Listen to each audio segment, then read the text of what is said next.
இந்த உலகத்தோட ரொம்ப பெரிய ஜனநாயக நாடு நம்ம இந்தியா. அந்த இந்தியாவிலேயே அதிகாரம் மிக்க பதவி பிரதமர் பதவி.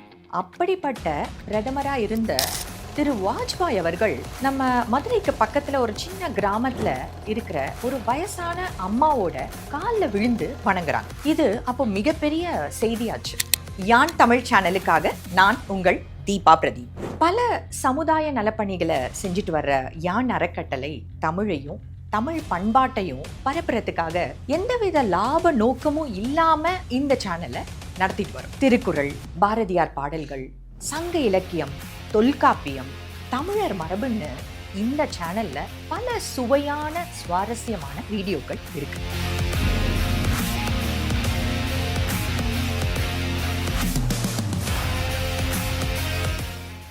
சரி, பிரதமரே காலில் விழுற அளவுக்கு அந்த அம்மா அப்படி என்ன செஞ்சாங்க? மதுரைக்கு பக்கத்துல ஒரு சின்ன கிராமத்துல பிறந்தவங்க தான் சின்ன பிள்ளை அம்மா.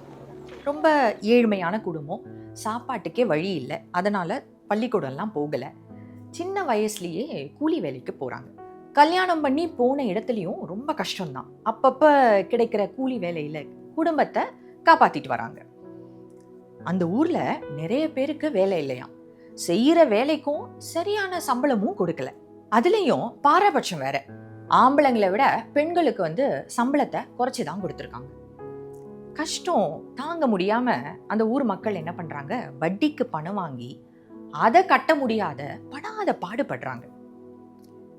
இதையெல்லாம் கவனிச்சிட்டு இருந்த சின்ன பிள்ளை அம்மா எப்படியாவது இந்த நிலைமைய மாத்தணும்னு நினைச்சு அங்க இருக்கிறவங்களெல்லாம் ஒண்ணு சேர்த்து ஒரு நிலத்தை குத்தகைக்கு எடுத்து விவசாயம் பண்றாங்க.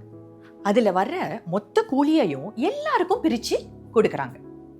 ஆனாலும் கஷ்டம் தீரல. கஷ்டப்பட்டு சம்பாரிச்சு காசு சேமிச்சு வைக்கிற பழக்கமே அந்த கிராம மக்கள் கிட்ட இல்லைன்னு இவங்க புரிஞ்சுக்கிறாங்க. சிறுவாட்டு காசை சேமிச்சு வைக்கிற மாதிரி கொஞ்சம் கொஞ்சமா காசு சேர்க்கலாம்னு சொல்றாங்க. ஆனா அதுக்கு யாரும் ஒத்துக்கல. ஏன்னா அவங்க வாங்குற சம்பளம் குடும்ப செலவுக்கே போகுது, சேமிச்சு வைக்கிறதுக்குன்னு அவங்க கிட்ட மிதமா இல்லை.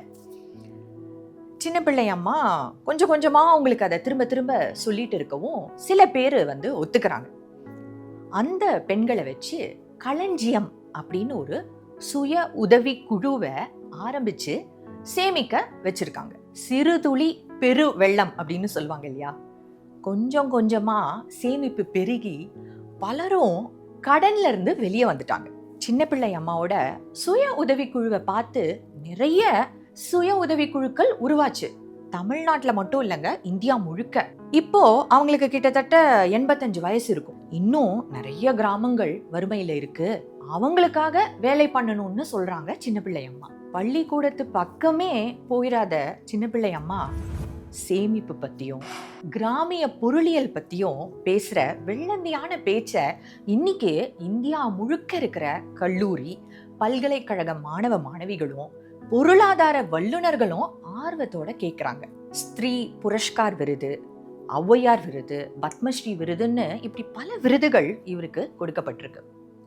இவ்வளோ பரிசுகள் கிடைச்சாலும் அத்தனையும் களஞ்சியம் அமைப்புக்கு கொடுத்துட்டு பிள்ளைச்சேரியில அவங்க மகனோட ஒரு எளிமையான வாழ்க்கைய வாழ்றாங்க சின்ன பிள்ளை அம்மா.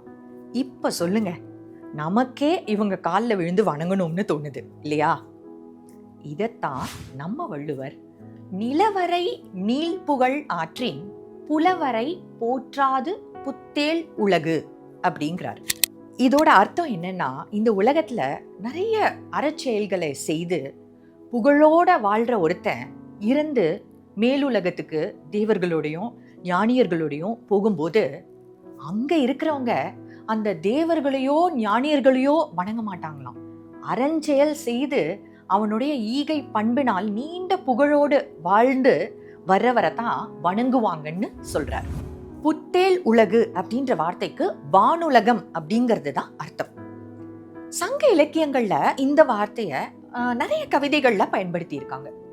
ஒருத்தனுக்கு நிறைய அறிவு இருக்கு, அவனால இந்த சமூகத்துக்கு பயன் இல்லை அப்படின்னா அறிவு இருந்து என்னங்க பிரயோஜனம் அப்படின்னு ஈஸியா சொல்லிடுவாங்க.